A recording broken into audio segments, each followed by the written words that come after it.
Artist Monday 11, Audio Description. I'm Samindal Sidleague, an engagement producer for Artist Monday 11.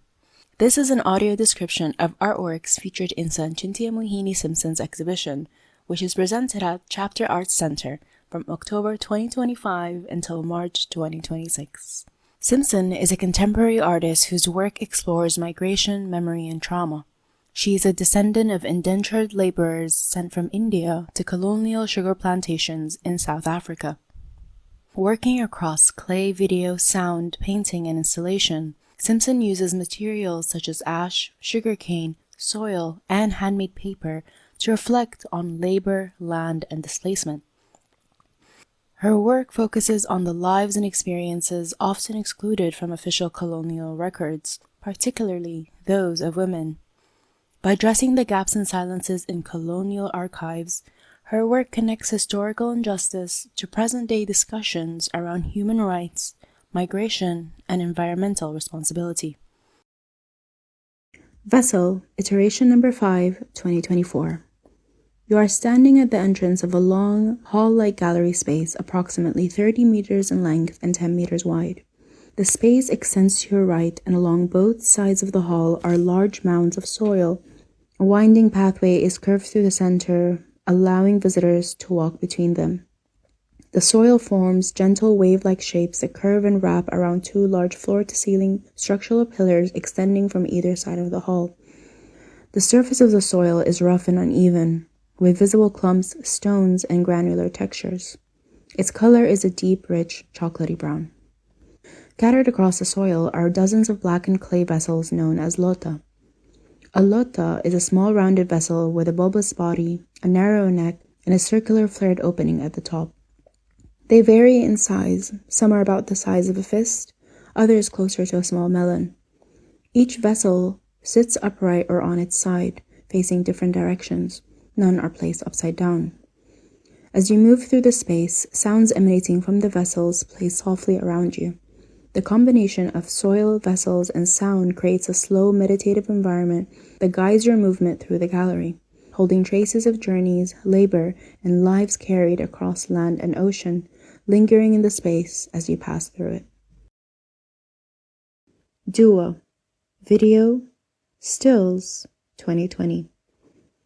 As you approach the wall at the end of the hall and slightly to your right, you will find a thick curtain marking the entrance to a large blackened room. The room extends to your left to roughly the width of the hall you entered from. On the far left wall, a large floor-to-ceiling projection displays a looped video. In the middle of the room, almost exactly where the center of the hall would have been, there is a long backless bench. The video opens on a wide view of an ocean. Gentle waves roll across the surface of the water. Above them, the sky is bright blue and open. A pale moon hangs in the lower left of the frame, and distant birds slowly circle overhead. The scene shifts to a sugar plantation. Tall sugarcane plants fill the screen, their long leaves rustling and moving in the wind as a light breeze moves through the field. A figure emerges amongst the plants. We see close-ups of their hands, weathered, marked, and worn. The figure appears to be a woman. We see her lips, dry and cracked. She gently plays with her dark wavy hair. Her full face is never shown. She remains anonymous as she walks through the dense plantation, shrouded in white fabric that contrasts vividly with her dark hair and the lush green of the sugarcane. Smoke begins to rise in the distant sky. The sound of thrashing grows louder and closer. The woman's movement quickens as she moves through the field. The smoke appears to be coming from the sugarcane as a low fire begins to spread across it. The sound of thrashing and destruction crescendo as the video suddenly cuts to a roaring fire that fills the screen with smoke, heat, and burning plants. The sound of destruction abruptly stops, and the video cuts to show the plantation left scorched and blackened. The woman returns to the screen, moving slowly through the damaged field. New sugarcane shoots begin to emerge from the smoke-filled ground, and the scene returns to the ocean, waves breaking against the shore, suggesting cycles of movement, destruction, and renewal. Artwork 3, Kapal Kari, Kuli Kari, 2025. Begin to walk back out the darkened room and along the pathway amongst the soil and vessels towards where you entered.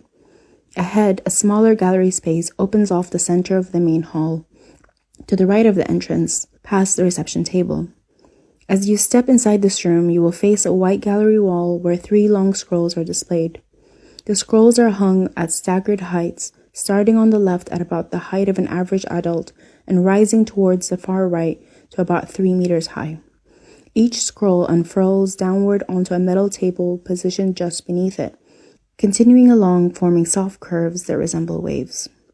The scrolls are made from wasli paper. Wasli is a durable handmade paper traditionally crafted for Indian and Persian miniature painting. Land and sea are painted onto the scroll surfaces in a way that recalls historical maps. The land is rendered in a muted cream color, its edges curving and winding in and out of the frame. Scattered across the land are sugarcane fields, painted as bright green elongated shapes. On closer inspection, densely packed light brown stalks can be seen beneath them. Across these landscapes are many small, detailed scenes of indentured women painted in a miniature style.